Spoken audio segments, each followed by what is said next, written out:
Good morning. Ito ay pang take 7.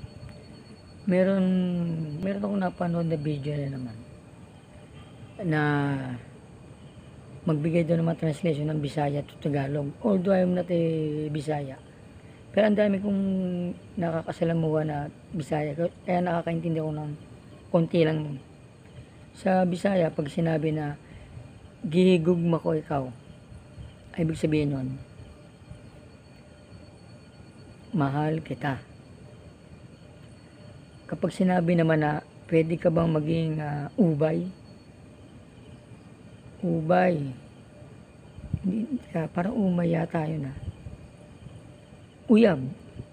Pag sinabing uyab, pwede ka bang maging uyab? Ibig sabihin is, pwede ka bang maging nobya?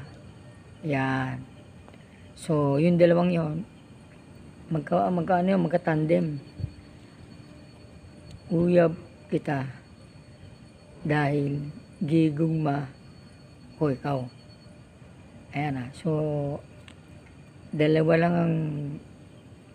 ang alam ko na sakto, tama.